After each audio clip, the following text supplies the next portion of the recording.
Welcome back. Hey, y'all. It's your host, TemaraToday. I hope everyone is doing well on this day.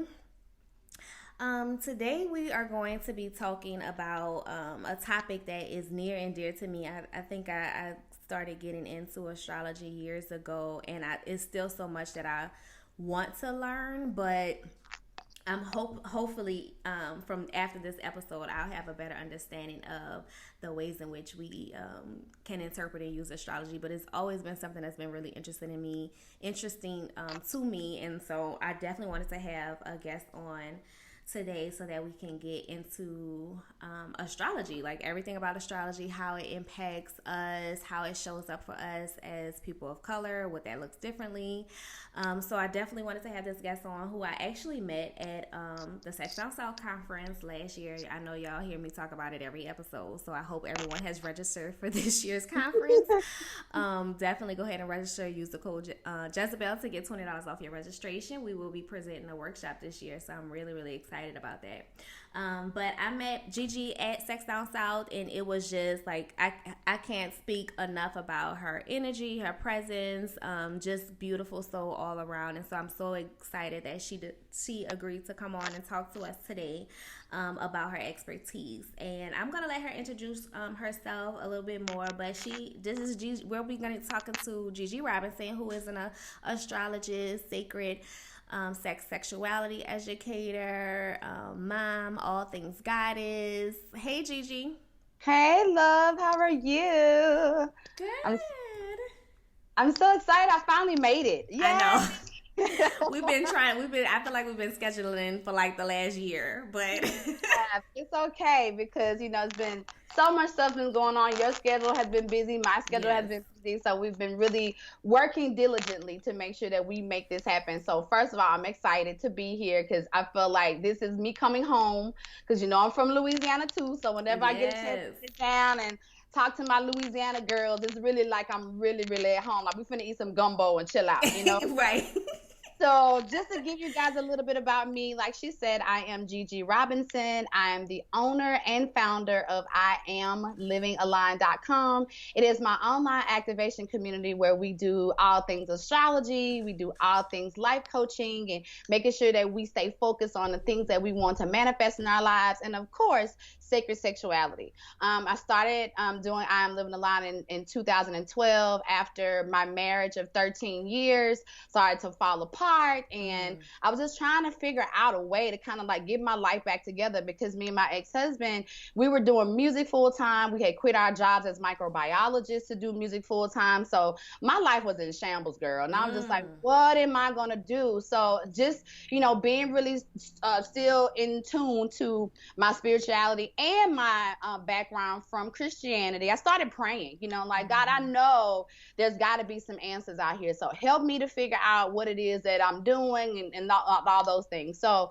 when I was 11, my aunt had introduced me to astrology through way of horoscopes, meaning like we was reading some magazines and she was like, oh, come read your stuff, right? But when I got back home from spending that summer with my aunt in Cali, like my mom was like, nah, we don't do that. That ain't, that's devil worship. That's blah, blah, blah, all these things. So because what part of Louisiana are you from? I'm from Tallulah, Louisiana. Girl, okay, little bitty, little bitty area. Okay, you can pluck it and you won't see it. So just not necessarily that being one of them things. Old school religious backgrounds don't really want to deal with it, and not understanding that astrology does not take you away from your spiritual practices. You know what I'm saying? So regardless of what your spiritual practice is, astrology is just like a tool, like anything else that we use to give more information about what's going on energy-wise. Meaning, we know we're all energy. We know we are made up of nothing but all these chemicals, along with oxygen and all these things, and they respond to planetary alignment. We know this. We know that there's a gravitational pull on our bodies that happen. So many years later, I came back to it when the marriage was starting to fall apart, and I decided to just type in Aries, to try to see what was going to come up. And something called a birth natal chart came up. And I was like, the hell is this? So I decided to, do it, put my info in, and girl, so much information came up about me. I started telling everybody immediately. I was like, oh, look, I found this out. I found that out. And then because it be so accurate. Like, you really be feeling like, how do they personally know me? Like, who is looking in my window? Yes, so dead on, to the point to where me and my ex-husband was split at the time, but I did one on him too. And girl, all the kind of stuff that I was struggling with trying to figure out our communication became very clear to me. So I wound up just becoming a student, like, or just immediately becoming just going all the way in, because my marriage was on the rocks, my life was on the rocks, my business, everything about me was on the rocks.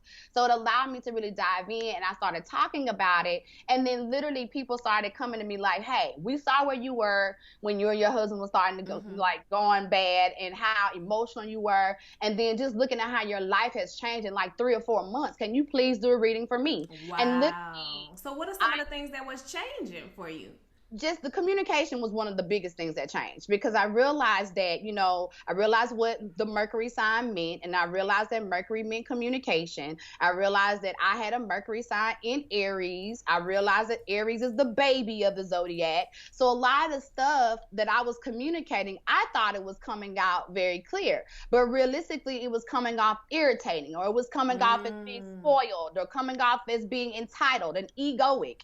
All these characteristics that can go along with an Aries when they are out of alignment, right? But I didn't know this stuff. I thought I'm talking to him normally and he talking to me normally, right, and we just hate each other at this point. We just don't get along, I didn't realize that I had to be able to find a way that when I am expressing my desires or wanting certain things, I have to make sure certain triggers and certain characteristics wasn't on the table, because anytime I do that, no matter if it was with him or any other person, is going to cause the exact same situation. So I started to learn myself more, and I was like, oh, so this is why I'm having this reaction out of, people. This is the reason why my relationships have been falling. So it immediately aligned myself. It immediately put me into this alignment, which is why I am living aligned, became the business. And like I said, a lot of people started coming to me saying, hey, Gigi, just help me. I just want you to just do what you did for yourself. Do for me. Help me to kind of see what's going on. And literally, that was 2012. Here we are, 2020. And I have been doing astrology readings every single day. Okay. Just about every day. I take some days off, but, and it's been one of those things that I really love, that God allowed me to find it in myself so that I can help other people to interpret what it is. Because when you look at it, it's foreign material. You're looking at this, all these numbers, all this stuff. You're like, what the hell is this? But when you start to understand that it's about gravitational pull, when you understand that it's about where your placement is in your bloodline, right? Because it ain't just who you are. It's also what you came from, right? Ooh, girl. It's all, listen. Look, let's get into it, because thank you for that. Because I was gonna ask you how you got into astrology, but thank you for that, because we needed that background. Yes. So what I'm hearing is a combination of, and I think that that's important. You said many things, and one of the pieces that you said is that astrology is a tool, and it's something that doesn't take away from your spiritual practices or your religious beliefs or even your cultural upbringing, because I think we hear that a lot, and it looks very differently, because I feel like astrology was not something that was kind of communicated a lot to me, as a child, or talked about at all. It was literally something that I knew about Zodiac, but I did not know anything aside from the fact that I was a Taurus. And so I tried to, similar to you, learn more about that and trying to understand, oh, well, is this a good match for me or not? But as far as going deeper into what does this say about me and how I present as a person, that was not something that was just readily available information for me. I had to actually start looking and searching and doing my natal chart and stuff like that too. So I'm really glad that you brought that up, because I do feel that a lot of people have this misconception that it can be really conflicting to our spiritual practices, that it's something completely different. In Louisiana, there's a huge voodoo tradition where people are into voodoo and Santeria and different spiritual practices. And I believe that a lot of people feel like astrology is an opposing nature thing. Like, oh, that's white people stuff, you know? So what would you say as to like, what is it like? One, I don't. Why isn't it something that, as people of color, or Black people in particularly, that we learn about or interested in, kind of dive into? How does it look different for us than it does for our white counterparts? Well, I'm glad you asked that question because I got two parts to that question, right? The first part to that question is J.P. Morgan said millionaires don't use astrology, billionaires do. Okay. And in saying that, I really feel like, number one, it wasn't necessarily brought into our households, into our practice, because it wasn't necessarily something that, you know, the other team members, the other cultures really wanted us to really learn. Because in understanding this practice, the emotional things that we have right now that our community deal with so much, you wouldn't be as, you know, in such of an emotional problem if you understood your moon sign and you understood who you were as an emotional person. So understand it's propaganda in a lot of ways, because it keeps us from really coming together. A lot of things about astrology would bring us together as a community. It would make us do shared economics, a lot of stuff, you know what I'm saying, that goes along with astrology, hasn't been taught to our community for a reason. All right. The second part of that is the religious thing, right? It's coming back to this. So even though it doesn't have anything to do with religion, when you think about the basis of most of us being grown up either Baptist or Catholic or coming from those backgrounds, what it does do is it, you know, in the Bible, it also states that this is a part of witchcraft, right? Or looking at the stars, or looking at the heavens, or serving some other god is considered, you know, witchcraft. So I think because of that, our culture, the deeper that we get into our religious practices, being, you know, Christianity or being Catholicism and those things, we don't want to do it because we feel like it's going against God. You know what I'm saying? And one thing the black community will never want to do is we don't want to go against God. Right, you know what I'm saying? We're not too sure about whether or not heaven or hell exists, but if it does, we don't want to go. You know, we don't want to go to hell if it does exist. So I think we stay away from it because we don't necessarily know all the things that could possibly come out of it, right? If we really get into it. Which is one of the reasons why I'm so grateful that I'm from Louisiana and I'm from where I'm from, with all of the don't do this, don't say that, don't, you know, and the fact that I allowed myself to go beyond my teachings and go a little bit deeper. Now I'm able to be one of the voices for my community and be like, hey, listen, this ain't got nothing to do with the religion. I know what you know, we have been taught coming up, you know, what we were raised to think about astrology. But this is what I'm now realizing when it comes down to how our community now is going to thrive. Because like I said in the first thing, millionaires don't use astrology, billionaires do. So we want our culture as a black community, if we really want to get, you know, out of some of these spaces that we've been in as far as not coming up, then we're going to have to really get outside of the boxes that they put us inside of. Girl, you know what I'm saying? Yes, that's a remove your headphones for me. Okay. No, the headphones. Okay. Yeah, that sounds better. Yeah, so you said a whole word there.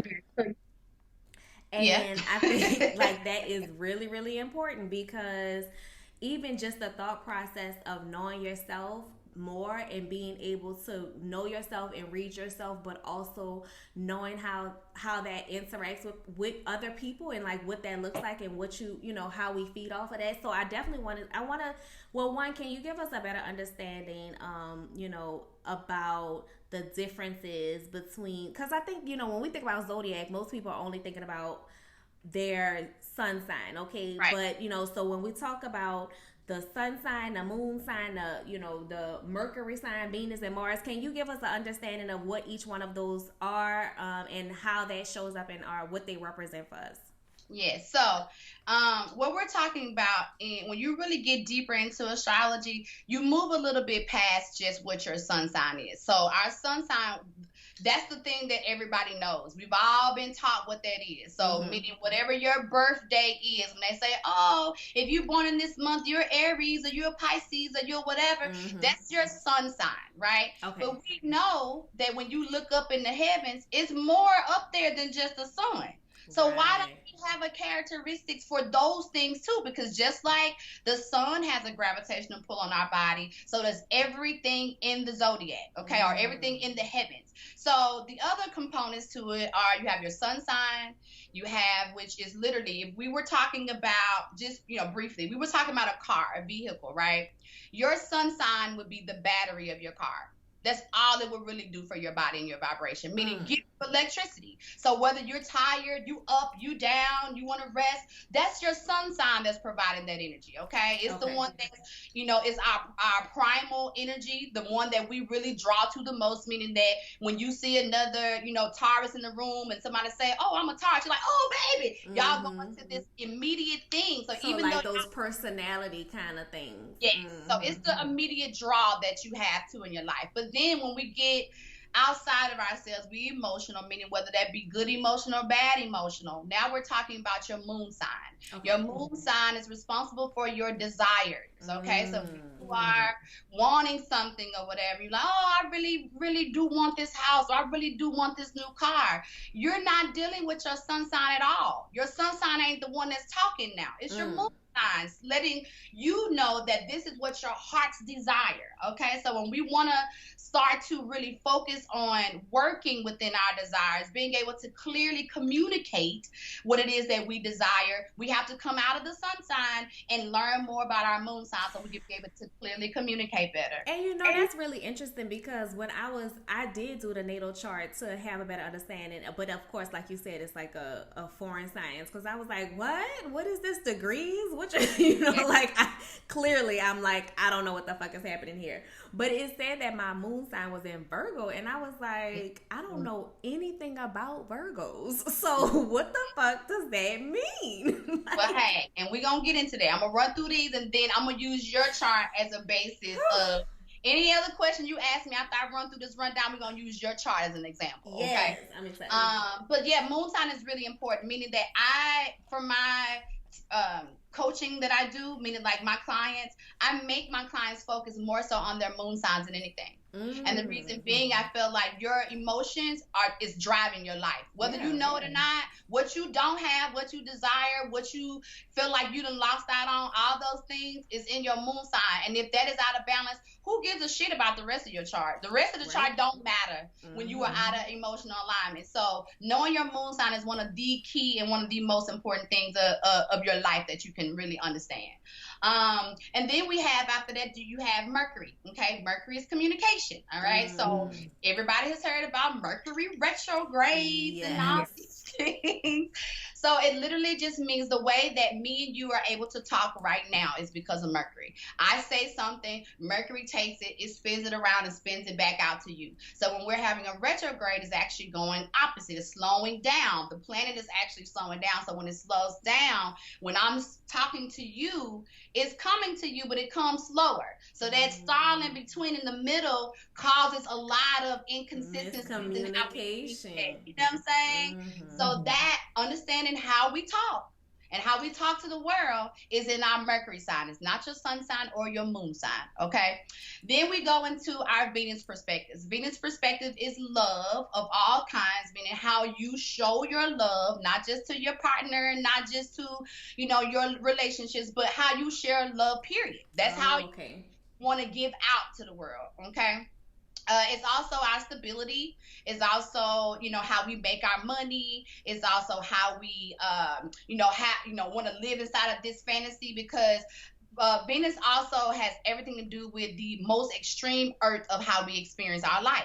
So meaning that when we everything is good, right? You got this good vibration going on. That's Venus talking. You're resting on your Venus energy, okay? Then we go into Mars. Mars now has a lot to do with your movement first, meaning so how you initiate yourself from one point to the next point.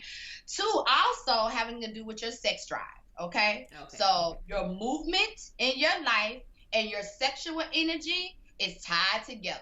Okay. As a matter of fact, your Venus and your Mars are tied together. When we get to talking about a little bit more about compatibility, we more so focus on the moon sign, the Venus sign, the Mars sign, and the seventh house sign. But we'll talk about that on the end so that people can understand if they really want to see themselves, you're going to go to those four first. Okay. But when it comes down to your initiation and how you move, right?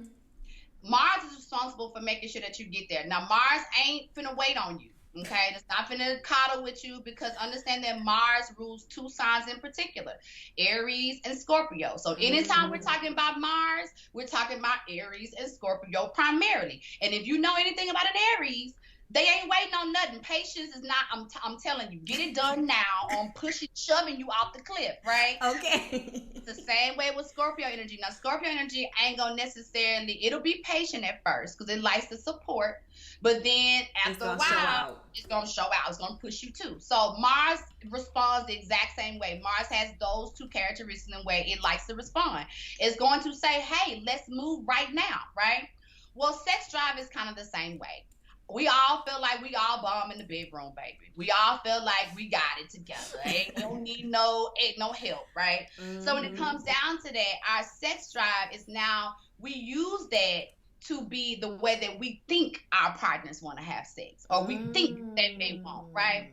But really, if you're really smart about using your sexual energy, what you would do, you would use your Mars sign to give your partner their desires. Now, I said the word desires for a reason, because earlier I mentioned that desires equal our what? Our emotions, our moon sign, right? So if you are spending time connecting to your partner in their moon energy, right, then the sex drive part with them is going to be easy. It's easy, right? If you don't take time to learn your emotion and learn your partner's emotions, that's going to be a hard thing for you, and y'all going to have sexual incompatibility, because what you're doing is you're sexing them the way that you want to be sexed, and that's not necessarily what your Mars want. It's not what they want, right? So understanding that can really open up a lot of doors, especially when we start talking about sacred sexuality. When I get into my clients and they want to know how to tap into things, we really get into the Mars sign. And then after that, we have Saturn. So Saturn perspective is your structure now, okay? So when we're talking about how you're going to really get your schedule together, right? Or how you're going to make that legacy business for your family, or how you're going to make sure that the family has what they need. Saturn is responsible for those particular things. Another key word of Saturn is father time, or the master of time. So it's about what you do with your time, okay? I always like to liken it to a drill sergeant going to boot camp, okay? Nobody want to get up in the morning. Don't nobody want to do that shit and eat all that stuff. But we love what our bodies look like after we go through boot camp, right? So Saturn is the exact same thing. Nobody likes to do Saturn. We all hate Saturn collectively. Nobody likes it. But we love what Saturn do when we actually listen and we do the job. So if you're looking for structure in your life, or looking at ways to activate more structure and get on an alignment to what it is that you really want in your life, then Saturn is the very first thing that you should study to get more information about what type of structure that you need. Okay, everybody needs different types of structure. We don't all have the same request. All right, then we go from Saturn. Then we also have Neptune as well. So it's Neptune, all the planet shit. Yeah. Because you don't talk about none of that shit. Yeah, you got particular aspects of each one, right? You are something, determined on what the planet is. Neptune is our dreams, okay? Oh, wait, let me go back. Jupiter, because I forgot about Jupiter. Okay. Jupiter and Saturn, to me, work hand in hand. And what I mean by that is, you'll notice that when you start to do the things in your chart that requires the structure, you realize that blessings come in and they just start tumbling in. You're like, why is that? Well, that's because Jupiter loves to hear from Saturn that you've been doing your job.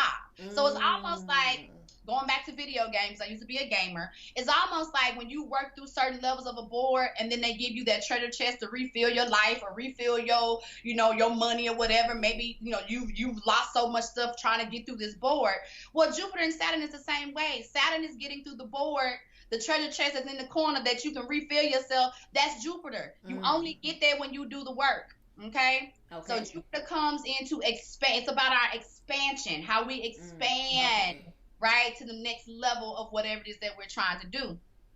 Jupiter has a lot of connections in dealing with Sagittarius. So just not only expanding, also expanding your territory, meaning traveling expansion too, right? Okay, so if you really want to expound your mind, getting outside of the confounds of where you live or where you are always forces you to really level up, okay? So just really get into the space of understanding that Jupiter comes in to make sure that your place in the bloodline is giving you those blessings to make sure that your job here and what you need to do gets blessed. But you don't get those things if standing and out of it.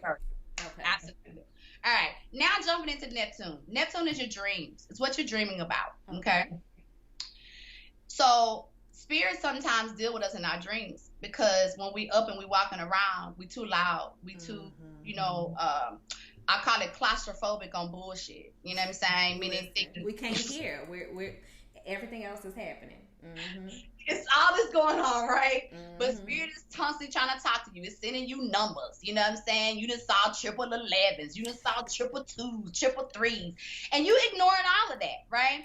But it's not until sometimes we close our eyes and we get into a state of peace that spirit can really give you the downloads that you need to get. So I tell my clients that most of your clear downloads come in your dreams. That's Neptune. That's Neptune allowing you to see what it is that you need to really see deeper than just the perspectives of being in your physical realm, meaning you're here to do some stuff.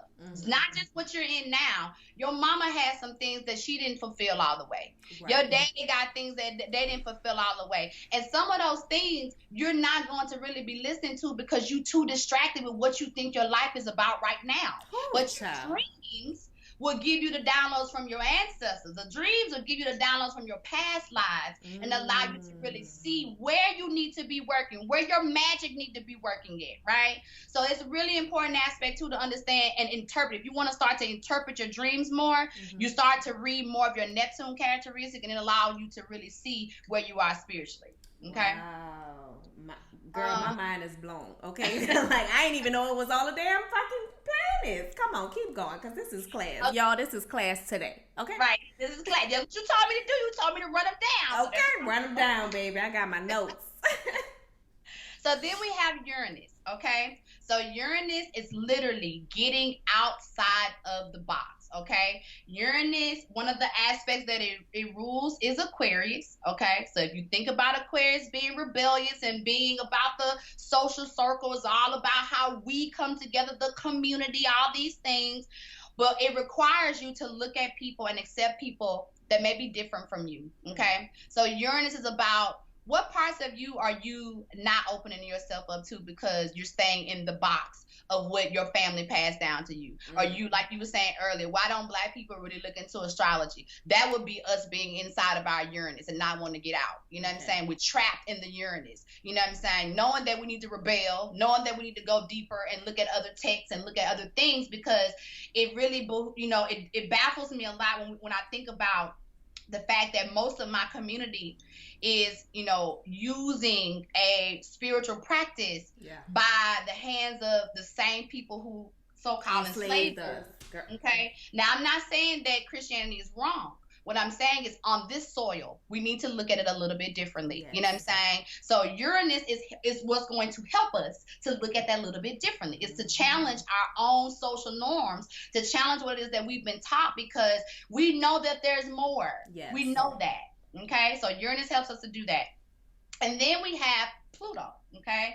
Now, Pluto is the bad bully, baby. Little Pluto. We always forget about little Pluto out there. That's the thing. I was just about to say, they even dismissed Pluto from our solar system. Yes. It's a dwarf planet. We don't really need it. Well, according to astrology, that little dwarf planet we talking about causes so much shit. For example, the cycle that we're in right now, okay, this whole COVID-19, this whole coronavirus thing. Girl.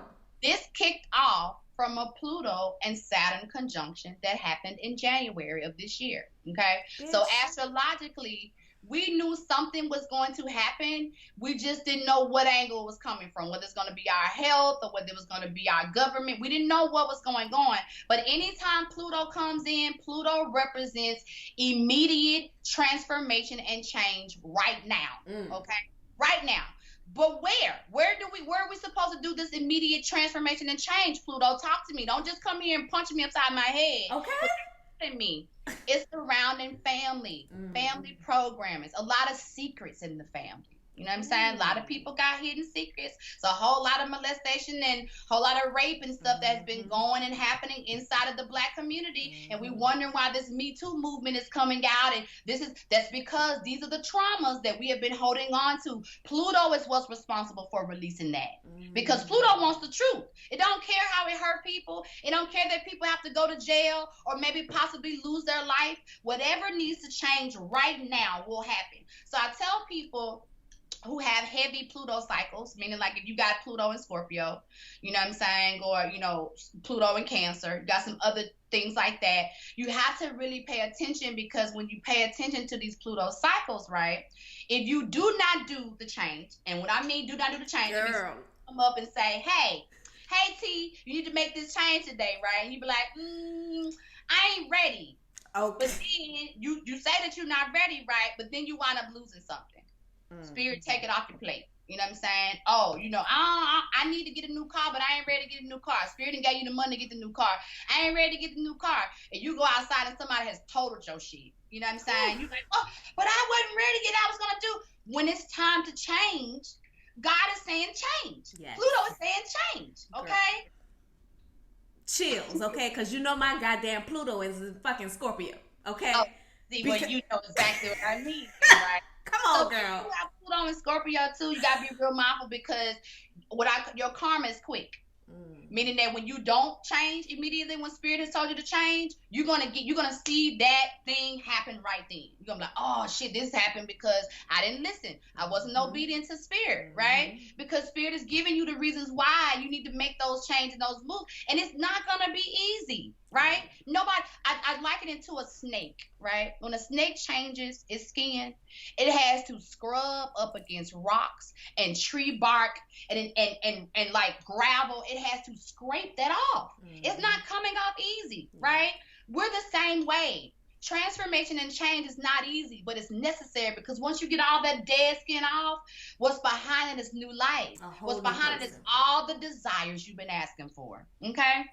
So those are pretty much the basics. I don't think I left out nothing. I think that was everything.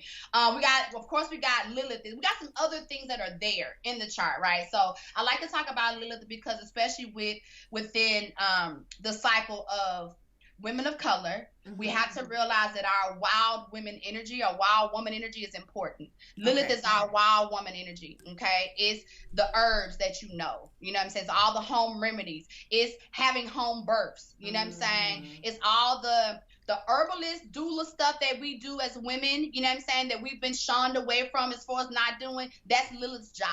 Is to activate all these principles of things that were in place before there was certain, people telling us, well, we can't do. We are the natural mothers. We know what to do. You got everything that you need inside of your vibration.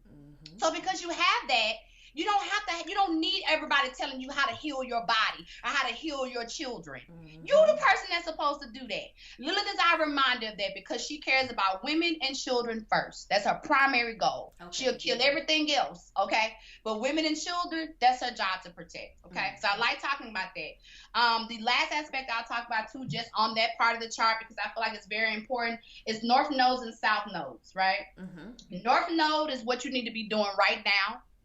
South Node is what you was doing last life. So your karma, okay? Your karma from what you was doing last life to what you need to work through this life exists in your North and your South Nodes. So example, if you look at your chart and it says your North Node is in Virgo, right? That means this life, if you want to get more of the alignment that you need in this life, you would use your North Node aspect to be able to be your vehicle. We call it the car. If you want to drive a car this life of getting closer and closer to your goals, without having to over exhaust your Saturn perspective, right? Okay. Then you would use your North Node. So whatever that is, if you become more of your North Node, you will start to see your life just naturally becoming a little bit easier. The reason being is because your last life, or AKA your karma, the stuff that you created, is opposite of that. So we're doing the opposite of that. We're going to naturally see how we are relieving a lot of the things that we did or that we came here to complete or do over. Okay? Wow. You said something about the numbers, right? You was like, what do all these numbers mean? Yeah. One of the things I want y'all to take away from this call is whenever you're looking at the numbers on your chart, look at those numbers like ages. If you look at them like ages, it'll let you know how much work you got to do. Okay? Because it's only 30 degrees of separation between the signs, meaning when the sign gets to 30, it changes. You know what I'm saying? So if you look at that, you got an aspect and you 2 degrees, you a baby in that aspect. And that's the reason why you causing yourself so much hell, because you don't understand that you are literally just trying to figure it out. You don't know, right? And if you don't know, you know what I'm saying, you struggling a little bit. Still struggling. Yes. So the degrees that it's in is saying like how much more work you need to be doing in that area. Right, because the job is to progress to the next sign, right? You're here to progress, meaning you're here to do your work so that when your children come, they don't start from your point. They start in the future, okay? So that's how, if you are an Aquarius and you have a Taurus, or if you're Aquarius and you have an Aries, that's a progression. You progressed in some signs, right? So it's the same way within your chart. You want to grow your aspect. So if you 2 degrees, by the time you end this life, you want to be at 29 degrees, 26, 29, so that your children can come in and pick up on the next wave and not having to still be in that cycle where you are. Now, if you don't, it's okay. I'm just telling you how to look at it. You're looking at it as if understanding that between 0 and 30 is where you are in learning. Okay, so if you're at 16 degrees, you're 16 years old in that aspect. And at 16 years old, I want you to process what that means. What does a 16-year-old act like when it comes down to certain things? If you're a 4-year-old, how does a 4-year-old act? And if you could be honest with yourself, you're going to start to see that that's how you act in certain aspects of your life. You know what I'm saying? For real, like right now.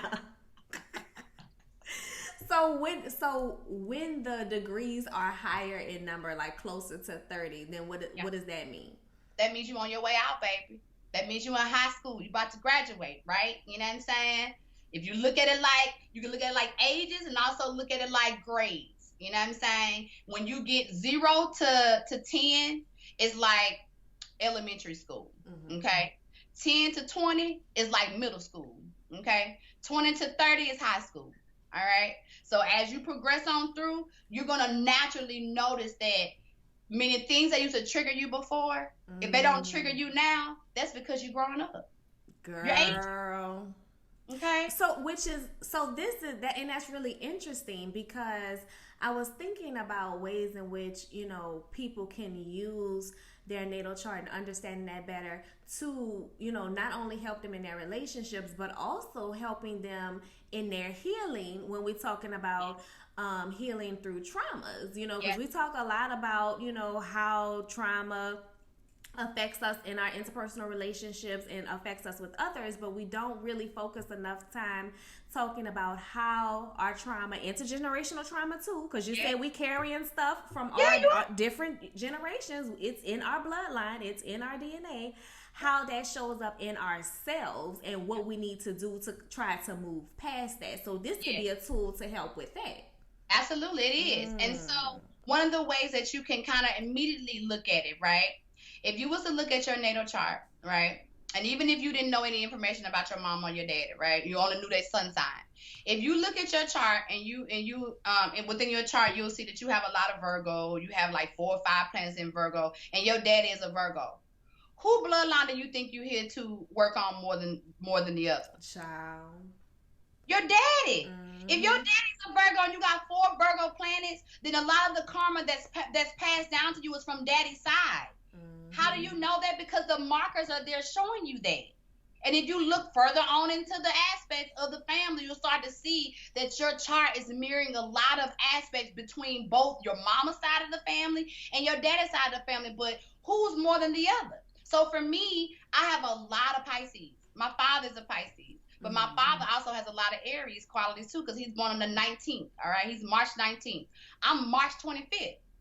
So my daddy ain't progressed much. Okay, I'm gonna let you know he ain't progressed much because I'm days behind him. Right? But with coming into that, but and as I started to get deeper and deeper into my chart, I realized that my father used astrology to manipulate women. Okay. Girl. So, but I didn't find this out until like 3 years ago. Like I was just talking about it, and I overheard him talking to some of the guys in the garage, and he was talking about they was talking about a lady who happened to come through the community or whatever, and he was like, you see her back in the day, I would have found out where her sun sign was, and I find out what her sign was, and I would have did everything just to make sure that blah blah blah, and I was like, so I'm gonna figure out your sign so that I can just research the things that you need from me and do that. That's girl. Right. And do that, and not necessarily care. I don't necessarily care about you, right? This is just one of his things. But in that moment when I heard it, because I was the only woman outside to hear that. And I was getting ready, when I heard it, it triggered me to the point that I was getting ready to leave until Spirit said, no, I want you to sit down because I need you to understand why you're here to complete that side of the bloodline. So when I hear him talking about this, and I was like, Daddy, I'm out here. And he was like, well, you need to go in the house then, right? So I was like, no, I'm going to sit out here because I realized that 90% of my clientele are women. 90%. The reason being is because I'm clearing the karma. And I don't know how many women my daddy used. My dad's in the military, so I don't know how many women he used this on. And I'm pretty sure not as many as I've done sessions on, but he did enough to where now his daughter has this cleaning up his shit. My whole legacy now has everything to do with astrology because my father used it as a tool, not necessarily as a good tool either. So I'm saying this to give y'all indicators that a lot of things that you're doing in your life, the gifts and the talents that you think you have, it's not just because they're naturally gifts and talents. Some of this is karmic. Some of this is because you have karma to clear up. And if you look deeper into the chart and look at your aspects, and if you just so happen to have your parents' information, which would be a beautiful thing, look at their charts, because if you look at them, you'll see what has been passed down to you. You'll see where you are in that age thing. When I told you 3, however old you are, you'll see how much work your parents actually did before they gave birth to you. You can see it. That is a whole word. That is mind blown. So what is the houses? Like, what does the houses represent, and what does that mean? Okay, so when we talking about using this stuff, right, for our benefit, that's where the houses come in. So your houses are like your grades, okay? You got first grade all the way to 12th grade, okay? And I want you to look at this like grades and teachers, because that's literally what it is. So each house already has a teacher when you walk into the classroom, all right? So your first house is your first grade teacher, okay? Your first grade teacher is Aries, period, okay? Your second grade teacher is Taurus. Your third grade teacher is Gemini. Your fourth grade teacher is Cancer. And it goes all the way down until you get to Pisces, right? So that means these are the rulers of these houses. This ain't got nothing to do with what your aspect is. These are just the rulers of these houses. Okay. Right. And so these grades have characteristics of things that you have to learn. So, for example, first grade is about your appearance, how you show up in the world, how you're supposed to, work on whether or not you have long hair, short hair, curly. It's a lot to do with, again, Aries rules the head, right? So since it rules the head and it's the first grade teacher, it's about appearance, everything that's on your head, okay? So when you get headaches, go do your first house work. Okay, because headaches is the head. That's Aries or your first grade teacher having a conversation with you. Go and find out what's going on in the first house. What's going on? Yes. Okay. Second house is the teacher is Taurus. Okay. So what she's teaching you about is your money, your stability, how to love people, how to receive love, how to have the good food, the good sex, the good shit, everything good. It's second grade, okay? But it's second grade. So it's a little, like I told you, it's a little like adolescence. It ain't really, if Aries is the baby of the Zodiac, Taurus is the teenager, okay? So very entitled. So in the second house, what you're learning. Hi, that's me. In the second house, you're learning to come out of the entitlements and really learn responsibility. Okay. So second house has a lot to do with that. Learning what it is that you value, what you want, you know what I'm saying? So that you can now take the responsibilities of making those things happen. Third house, the third grade, is ruled by Gemini. You have a Gemini teaching that house. So I like third grade because third grade is when you're starting to come out of your baby perspectives, out of your teenager's perspective, and you got it. You're starting to think. All right. So the third house or the third grade is teaching you how to think. Okay. It's about the mind. It's about not only just the mind, but the spiritual mind. It's a spiritual conversation between what's going on in the physical realm and what's going on in the spiritual realm. It's really what's going on. All right. So Gemini is where you start to learn that you are a dual person. You ain't all nice and you ain't all bad either. But you ain't neither one of those things in extreme. You're literally in the middle, weighing back and forth. So you learn your own duality of light and dark in your third house. Okay. Fourth house, which is very, very key and very integral in learning your things that are passed down, right, from family, from generation to generation. Because fourth house, your teacher is Cancer. And in that house, Cancer is worried about or deals with your family programmings, primarily from the mother.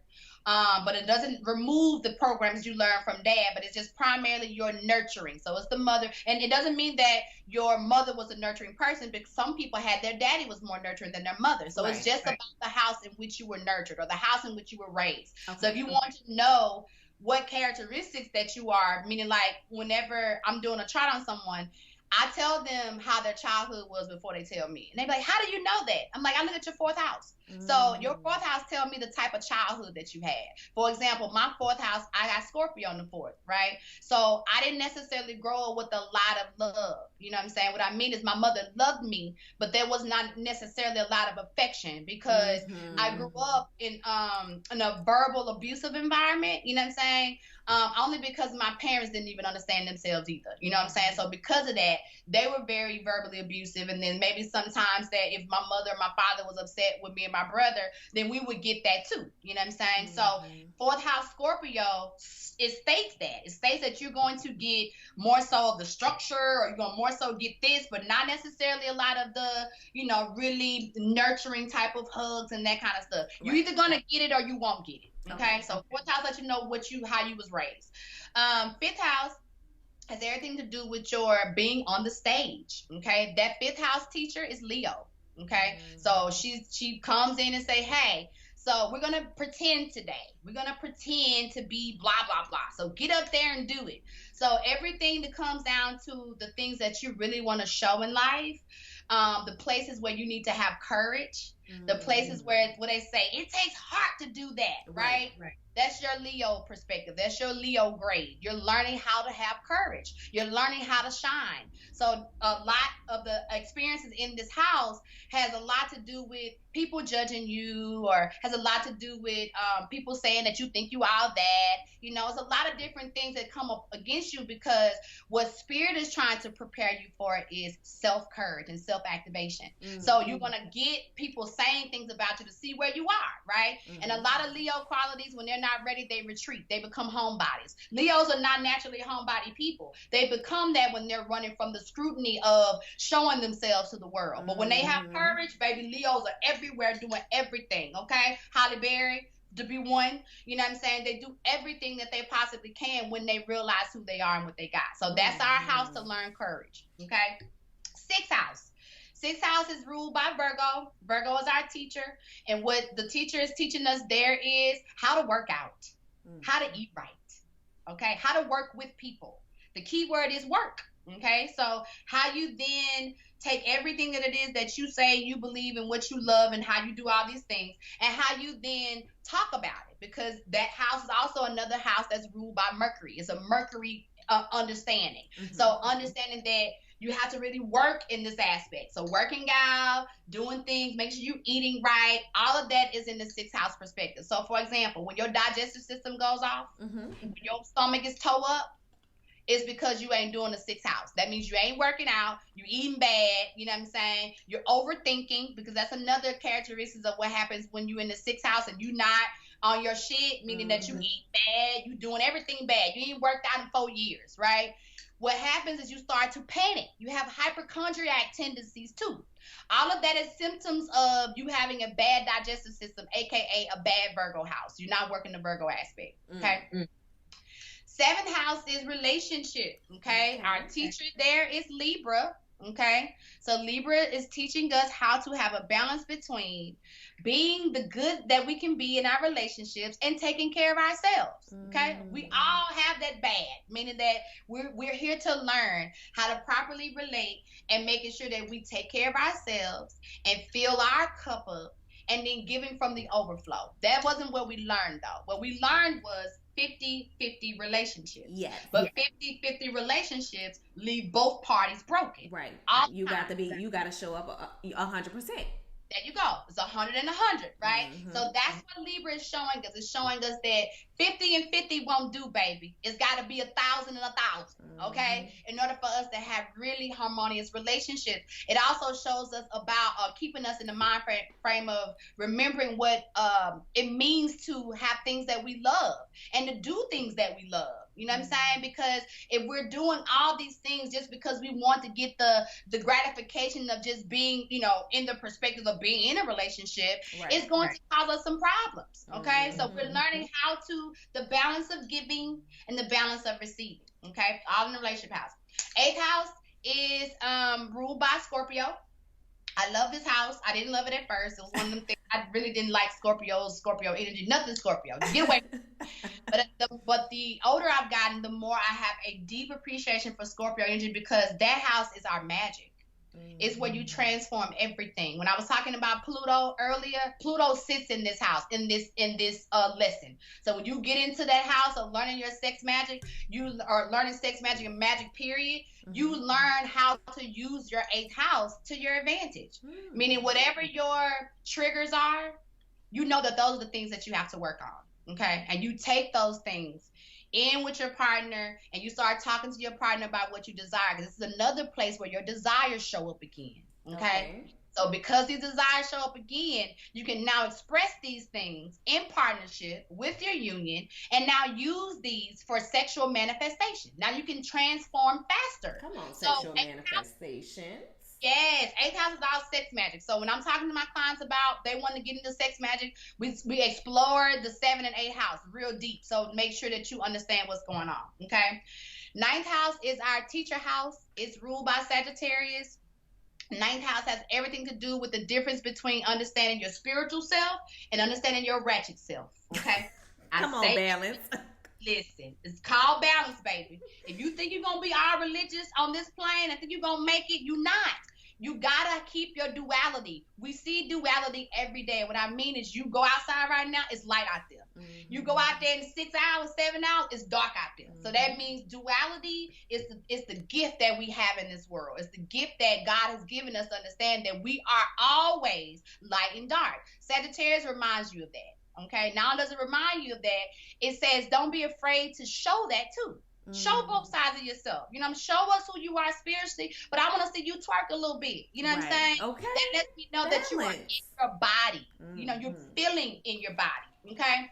Sagittarius is also our traveling, is also how we teach other people. So meaning that when you want to start to teach what it is that you know and what you learn, that's the house that does it. The ninth house helps you to get that out there or helps you to show what it is that you've learned from your experience and then from your travel. Okay. 10th house is ruled by Capricorn. So it has a lot to do with our structure energy, going back to that Saturn perspective. If we want to know what Saturn sits, this is where it sits in that 10th house. So what are you supposed to be doing? Your 10th house aspect is going to show you exactly what type of Saturn work that you're supposed to be doing. So for example, mine is in Virgo. So you remember how you were saying earlier, I don't know nothing about Virgo. Well, I had to work out. I had to work. So people who have an aspect of a Saturn Virgo, especially if it's in the second house like mine is, that means in order for you to get your money and get anything, you're going to have to work. So me not working out is not an option. Me not making sure that I'm not eating too much bad shit is not an option. So wherever your Saturn perspective is, it lets you know what structure that you need to have in your life in order to make that 10th house work. Okay? So Saturn and 10th works together. All right? 11th house. It's ruled by Aquarius energy, okay? Aquarius energy is all about the we. It's about outside of the social norm. So this is the place where our non-conventional relationships show up. This is where our androgynous people show up. This is where our transgender people show up, okay? In the 11th house, meaning that this is about us accepting the world as it is and not how we want to see it, okay? Everybody's getting outside their box in the 11th house. But our job is to talk about how we're different. Everybody came here. If you're living in this day and time right now, you came here with some type of 11th house or an Aquarius aspect that you're supposed to express. And what I mean is, for me, my Venus is in Aquarius and I'm in the 7th house. So what am I supposed to do when it comes down to the Aquarius aspect? My job is to show people that non-conventional relationships work. Why? Because I started before my marriage ended. I was in a poly and open relationship, teaching people about open and poly relationships. You know what I'm saying? Expressing that, you know, I love women. Expressing, now I'm in a point to where I'm expressing how much I love gay men. You know what I'm saying? And how much I want one. You know, all these things of I want one. Yeah, I want one. You know, maybe two. Shit, I even want me a transgender, you know, woman too. I want a whole lot of different things. But that's what I mean about showing the world about non-conventional ways of relating. We all have things that makes us different. You know what I'm saying? You know, especially us coming from the age of Pisces, which was you couldn't do none of this shit, right? So now we're in this new age. It's about what part of you that's different. What part of you that is outside of your own raising, how you was raised is different, because that's the part of you that the world needs to see the most. So that's our 11th house perspective. And then the last one, which is the, you know, the best one. I feel it's the best one because it's where you let things go. Our 12th house and our last grade before we graduate is ruled by Pisces. Okay, Pisces is the old man, the old woman. It's where all your knowledge is. It's where all the things that you know, everything that you've ever been given has come through the ancestral line of your Pisces energy. It comes through that way, right? So, but it's also the place where we hold on to shit the longest. We don't want to let it go.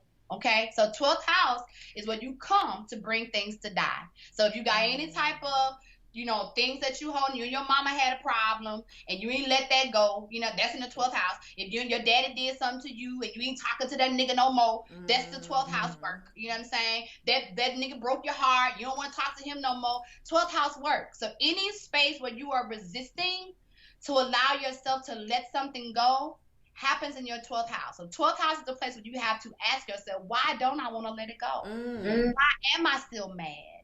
Why do I you know, I say that I want to progress. I say that I want to grow. Why am I still mad at my mom? What was it that I really wanted her to do for me? What did I feel like that she didn't give me that she had? Attachment. Okay. That's when you say that, the first thing that I'm thinking about is our attachment styles and how that is how we can figure out how to move past that. Wow. Yeah, because that's exactly what's in the 12th house. Your 12th house is your attachments. That's exactly what it is. So what you want to let go of or what you need to let go of will exist in that house, in your 12th house. Wow. That is so helpful. Because I feel like, so everybody can go on, I think it's astrology.com. Well, I use 3 that I love to use, and I'll tell you why. So my favorite one is Cafe Astrology. I love Cafe Astrology because Cafe Astrology breaks it down as if you don't know shit. Okay? I think that's the one that I did. I love Cafe Astrology. And then my second favorite one is astrology.com. I like astrology.com because it talks to you like if you and your girlfriend are having a conversation. It's like, girl, this is going on, or that's happening, right? So if you're a person who is a writer, you know what I'm saying, and you love like reading things that have, you know, extra words to them, like say fluff words, then you'll love astrology.com. And then if you're a science nerd like me, you know what I'm saying, meaning you want to know the specifics of the numbers and blah, blah, blah, then you'll go to Astrolab, and it's LABE.com.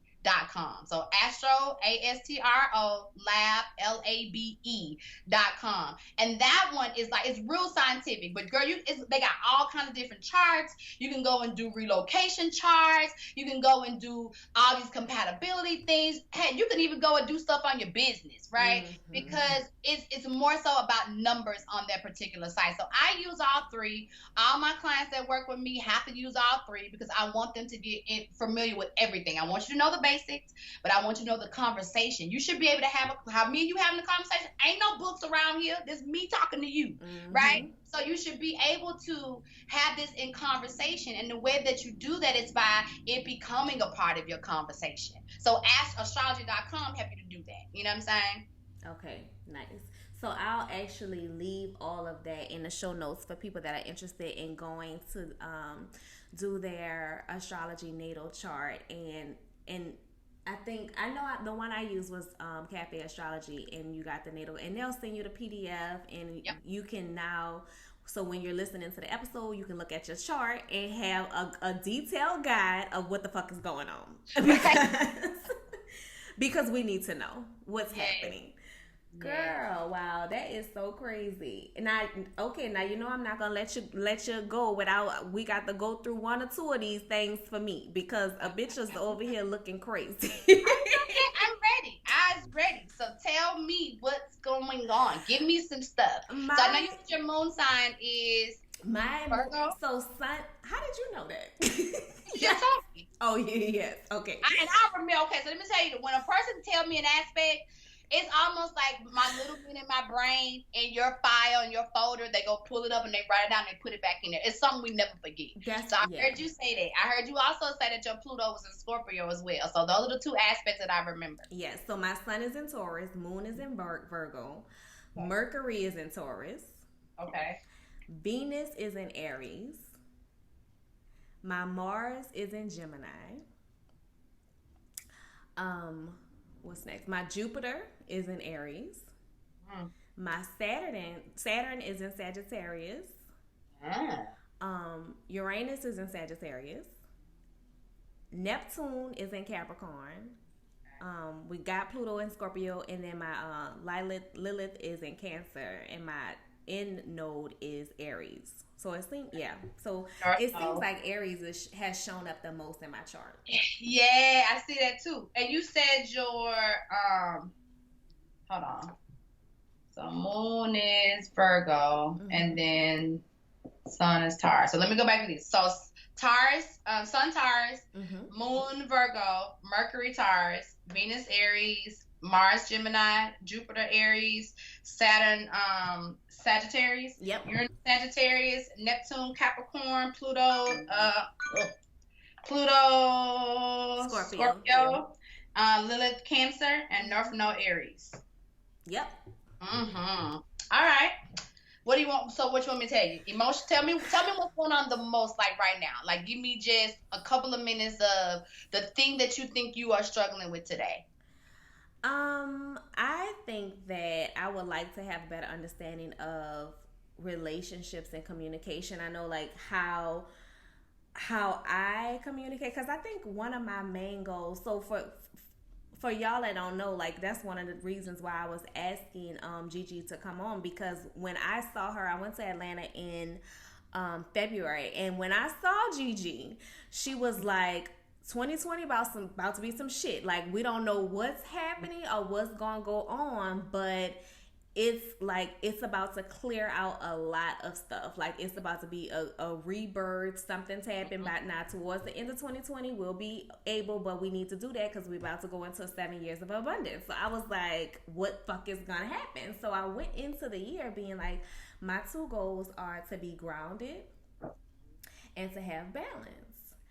Now, I didn't know how much I was going to need both of those damn things. Okay, so I think for me, I think I definitely these last couple of months, especially in quarantine, have been doing a lot of work on trying to have a balance and trying to communicate more effectively, and actually just being like asking for what I want and being okay for asking for that, because I feel like I've always struggled with that, and I'm not sure why.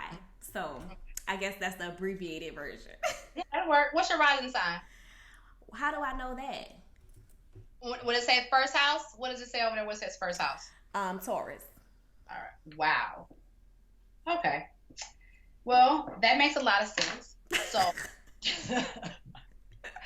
well, first of all, Your grounding and your balance has a lot to do with the entitlement thing that we said earlier. You know what I'm saying? Meaning you're gonna have to one of the aspects about Taurus that I feel like what y'all don't really understand is that you have access to all the information in the world. The gurus, the people have to pay $1 million to go and sit at the feet of or sit beside, you get just because of who you are. The issue is you don't apply it. You know what I'm saying? That's the entitlement thing, okay? So a lot of the groundedness that you're searching for has to do with you doing the work. Because this is the flip side to what I don't think a lot of Tauruses understand. When you get out of your own way of being entitled and you really start to employ all the gifts and things that you've been able to really absorb, you become number one. You become the All-American. You become the CEO, the president. You become the person who has changed businesses. You know what I'm saying? But when you're not that way, you're panicking about everything. Everything is going on. This is happening to me. This is happening to me. And it's nothing going on.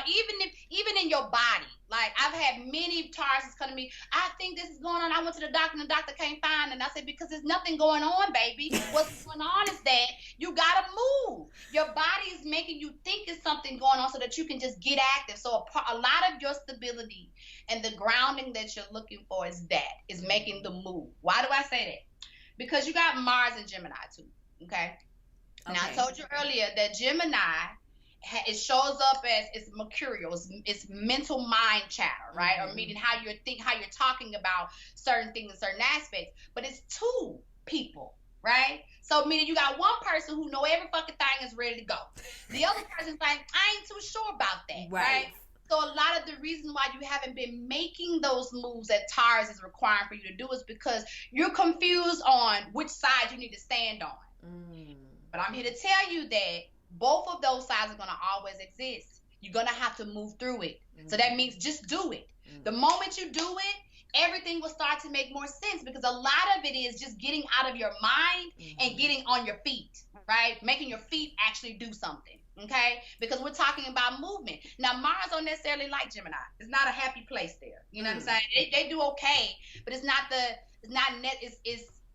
air sign, right, that you have there. But Mars is a fire sign. It's the Aries perspective. So in that particular aspect of Mars, your conversation is an Aries Gemini conversation. Now, Aries and Gemini like each other, but the issue sometimes with the Gemini aspect is because it's doing this. I think I know. I don't know. Yeah, I do know. No, I don't. Bitch, you don't know nothing. So you are your own worst enemy when it comes down to the moves that you make. So a lot of the grounding and stability is going to come when, number one, you drop the entitlement and understand that you're giving the gifts because God knows that if you start to employ them, you're going to be that same thing for somebody else, okay? So you got to get out of your way with that. And then understanding that back and forth energy that you got in your mind about knowing and not knowing, it's never going away. It's never going to go away. Now, what I would say also I don't know if you're a person that like to do chants, or if you're a person that like to meditate or whatever. I always tell my Mars Gemini people to find something that gets you out of your mind. Because if you don't get out of your mind, then you're going to stay up there thinking you just don't know. I don't know. I'm confused. I don't really know what I want to do, right? But once you get into that space and you know your mind is going back and forth between whatever, if you're a person that likes to meditate or a person that likes to dance, right, that is movement. Dancing is movement. So now what you're doing is the same thing. Gemini and Mars is talking. It's satisfying that, but Mars want to move too. So if you move your feet, you go and dance real quick or go run real quick or go and do something else, whatever meditative thing that you can put in place, if you put that there, it's going to allow that those two people that's saying, we don't know, so don't move, it's going to change that. They're going to be like, oh, we don't know, but let's just try something. Let's just do something, right? So the Gemini loves to do things. It loves to just, let's try and do some things, right? But not when it feels like it is too confused or too out of its element. So putting it back into its element is what's going to make you now do something. So now you can get that stability in the grounding that you need. Okay. Now, relationship part, right? Because you Taurus in the first, so that means Scorp in the sixth. So you have Sagittarius in the seventh? In the seventh? Yeah. I have Scorpio. Sagittarius is in the 8th house. That's what you're talking about? Yes. Yeah. My 7th house is Scorpio. You have two. You have two aspects where of the same. As far as what? When you count your thing down, you got run them down to me from the top. The houses. Yeah. So the first house is Taurus. The second house is Gemini. Third and fourth are Cancer. That's where it is. Okay. 5 is Leo, and then 5 is Leo. 6 is Libra. 7 is Scorpio, 8 is Sagittarius, 9 and 10 are Capricorn, and then 11 is Aquarius, 12 is Aries. All right, so having that double Cancer perspective means, number one, you say it's in second and third? It's in third and fourth. Third and fourth. So that means, what is it in the degrees of on the fourth one? It is in 29 degrees. All right, so that means it's time to let it go. All right, so there's some family programmings of stuff that you're still holding on to that's weighing heavy in your relationship, okay?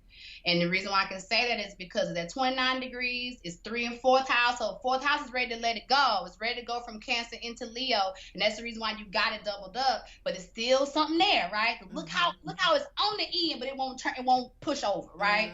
So that's you and something about the childhood. So understand that the childhood is greatly affecting the relationship. Affecting the relationship how? In the 7th house, you got Scorpio. Remember what I told you that Scorpio was earlier? The change, the Pluto perspectives of what it is. So that 7th house relationship aspect that you got is you changing the narrative of what you remember relationships to be like. Okay? You got to go into the ground, go under the surface. And this also may mean you having those conversations with your parents that you may not have never had. You know what I'm saying? About the truth. Because a lot of that stuff that you think is going on is not real, and it's what is causing you to do is have a certain ideology when it comes down to processing your own relationship and your own union, okay? Which is also knocking off your stability, because having a 7th house Scorpio is okay, because it means that you're loyal. You're loyal in that space. When it comes down to whatever relationship you get in, you are loyal, especially if it's loyal to you. Now, the moment that shit shifts, and it goes in another direction, you're like, okay, well, fuck it. I guess this ain't where my desires are. Because, again, Scorpio speaks desires. So everything that you desire also sit in that house. So if your partner wants to know more of you, they'll talk to you more about your desires. Because that's what's riding for you in the 7. That's what you want met in the 7 is your desires. And that ain't, yep. Girl.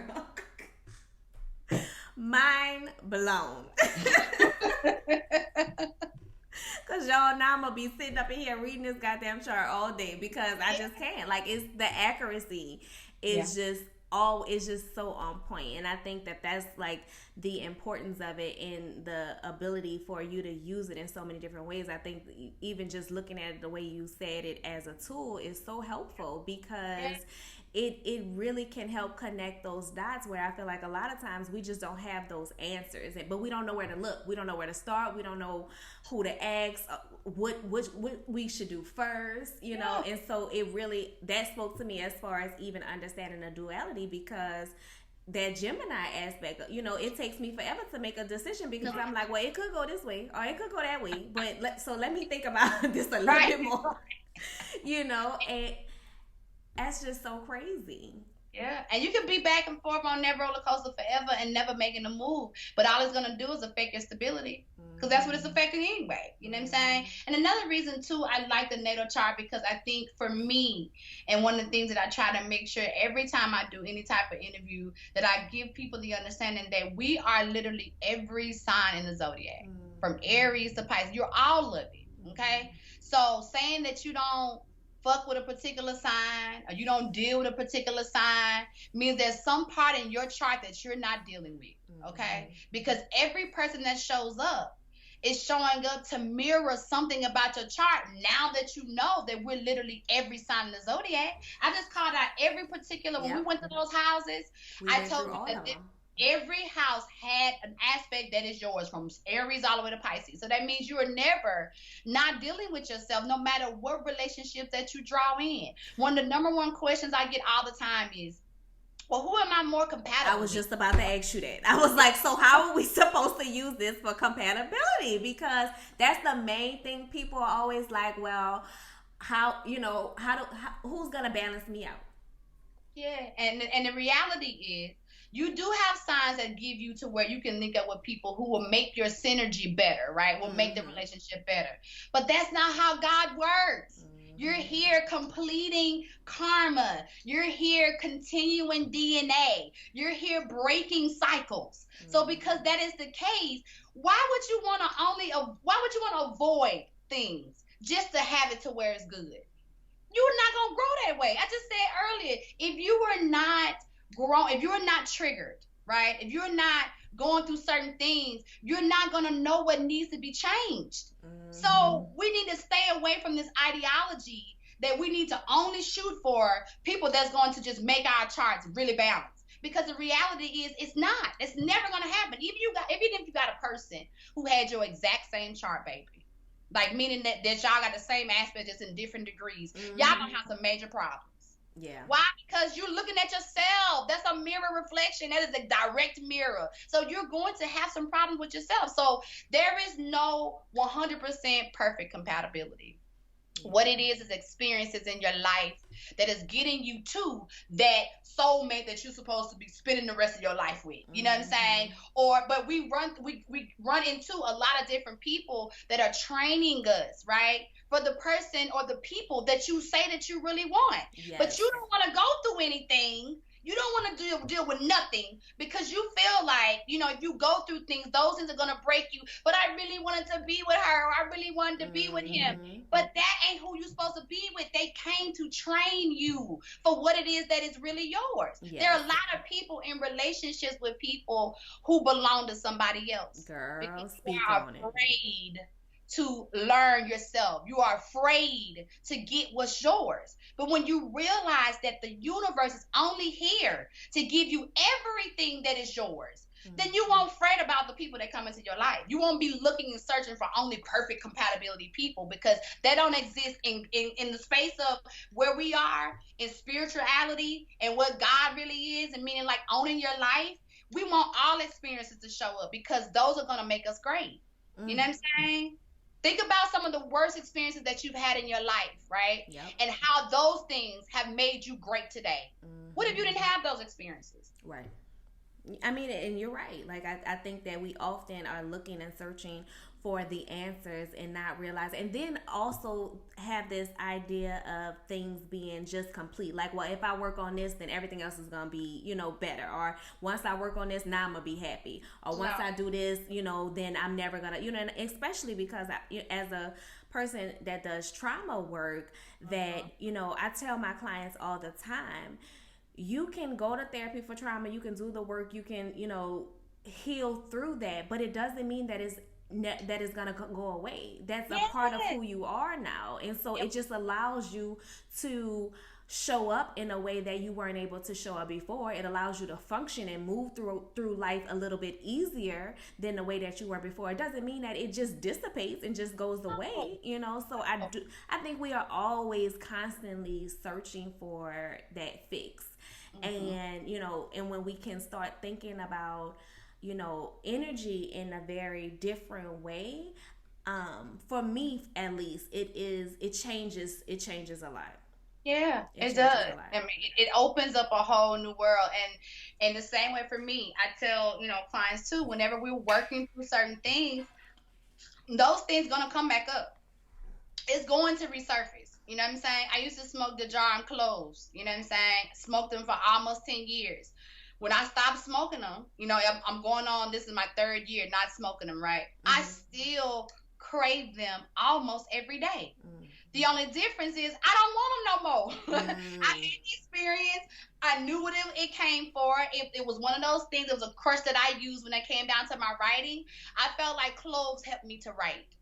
Until I realized it was the sensation of what I was doing that was helping me to write.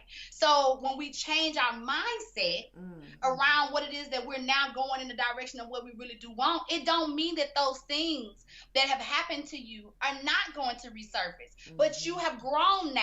So the fact that you have grown now, even when they do show up, you can be like, oh, no, thank you. I really appreciate that. Oh, I remember when that used to be me. I'm not there anymore. You know Girl, what I'm saying? I'm better now. I'm better now. And I even say to him, I'm so grateful for you. When them clothes really get up in my spirit, when I'm really getting creative and I'll be like, I'm so grateful for you that you came in and left.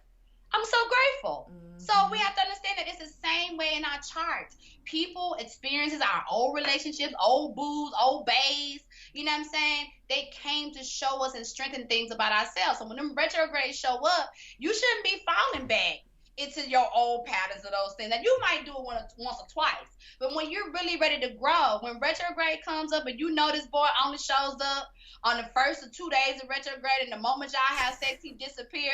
How many times are you gonna do that? That's him teaching you boundaries. Yep. You know what I'm saying? So our experiences teach us boundaries. It teach us the desires that we want. It teach us how to be able to work on certain aspects of ourselves because our mamas and daddy didn't do it.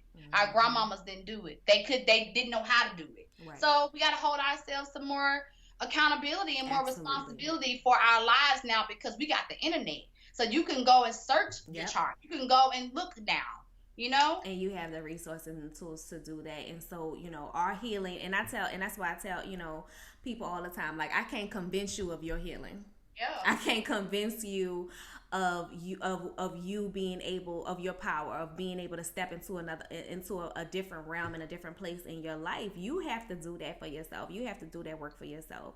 And so, you know, and for me, it can show up in so many different ways. You know, you don't have to just use one tool. You don't have to, you know, maybe astrology is your thing. Doesn't mean that you still don't go to therapy. Maybe therapy is your thing. Doesn't mean that you still can't incorporate, you know, dance and singing or whatever. Like, sometimes we need multiple different tools to use and to depend on, and that can allow us a little bit as whatever support we need to usher us into the next step and the next phases of our life. So yeah, I definitely hope everyone that is listening, you know, definitely goes up and pulls up their natal chart and really, really start taking those notes and going back and looking at, you know, what's happening for you in your life, what's showing up, what are some things that you want to work on, want to improve, you know, what are some of the challenges that you have with your person, with your spouse, and you might start finding some answers, and you might start actually, you know, uncovering and discovering things that allows you to move into that space just a little bit quicker instead of being slapped in the head, being like, oh, you wasn't ready, now I'm about to completely fuck up everything. Okay. That's, you know, right. And so I think that could be really helpful and beneficial. So I really, really appreciate you, Gigi, for coming on and really giving us a better understanding of this tool specifically and what it looks like, how we can use it, and how really, really beneficial and life-changing it can be, and freeing to have this as a resource. So thank you so much. That was just amazing information.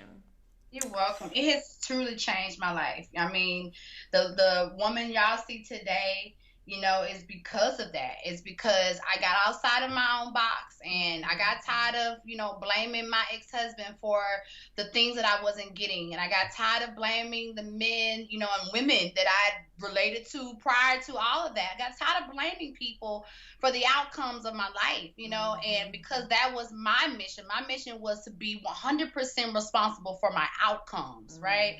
So going on that journey, this right here that we just got through talking about, this is the way I apply my life every single day. So the things that I'm able to manifest, the things I've been able to like really bring forth by myself. I'm a single woman now raising my child, and I never thought I could take care of myself. And look I've been 2 years taking care of myself, not even, you know, stressed, none of that stuff. It's because I really apply this on a daily basis. So it's not just to look at it when you want a new bae, a new boo, or you want some money.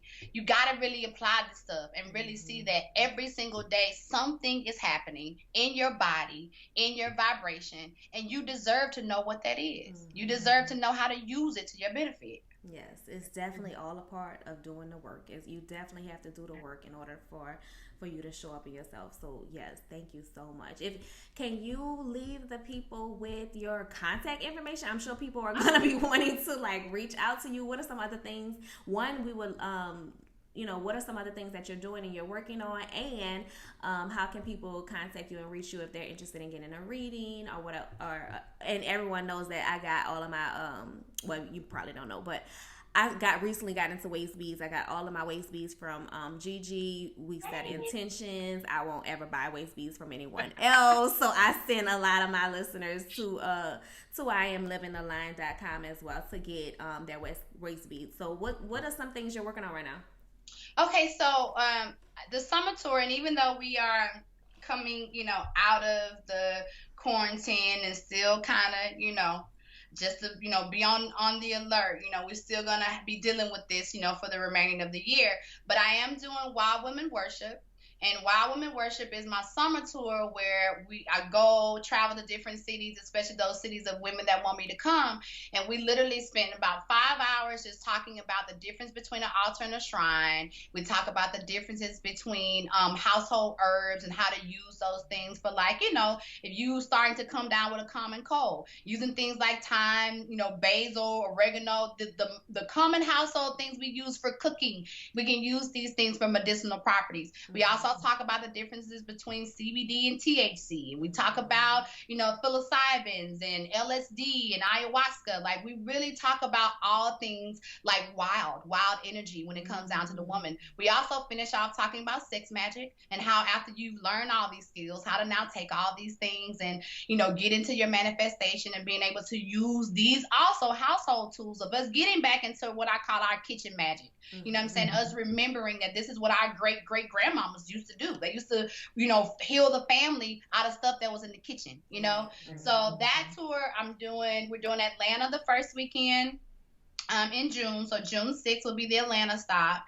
We're doing St. Louis as well in June. We're doing LA and San Diego. And we had about 10 cities that was really listed for the tour. But again, a lot of places are still kind of just coming out of quarantine. So, focusing on that for the summer, and then maybe like more so towards the end of the year, the beginning of 2021, we'll pick up some of those other cities, because I want to make sure that we have portals and points of communities that as women that we can talk to about these things. So that's first.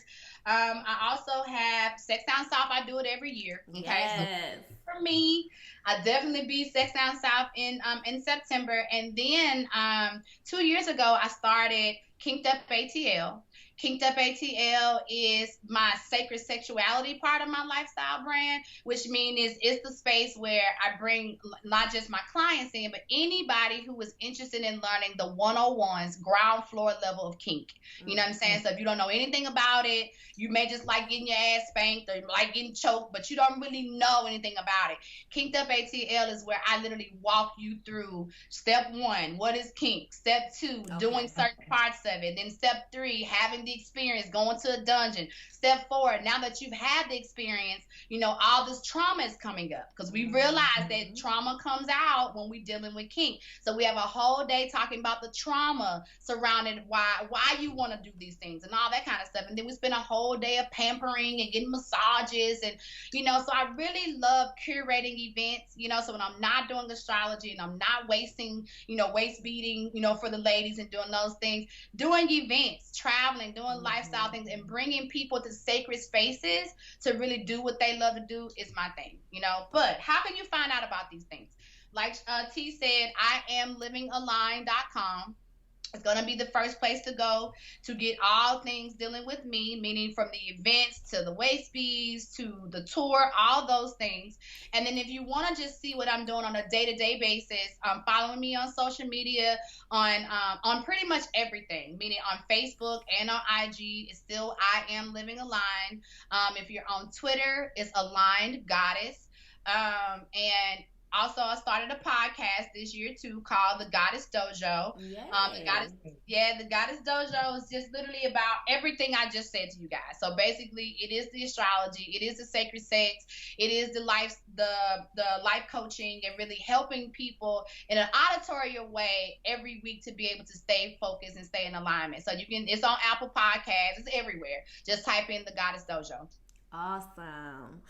Whew, thank you so much. That was an amazing, amazing episode. And if you like this episode, which I definitely know you did, definitely don't forget to go to Apple Podcasts, rate, subscribe, leave a review. The reviews really, really, really do make a difference. It makes it more visible for other people that are interested in things, all mental health, sexual health, Black community. It makes it easier for them to find us. So please take a moment to go to Apple Podcasts and leave a review and rate and subscribe. If you have a Black Jezebel question that you would like me to discuss on air, just send me an email at theblackjezebel@gmail.com. And don't forget to follow us on Facebook and Instagram and Twitter, all at The Black Jezebel. And I am your host, TemaraToday, and that is TEMARA Today. And until next time, bye, y'all. Bye.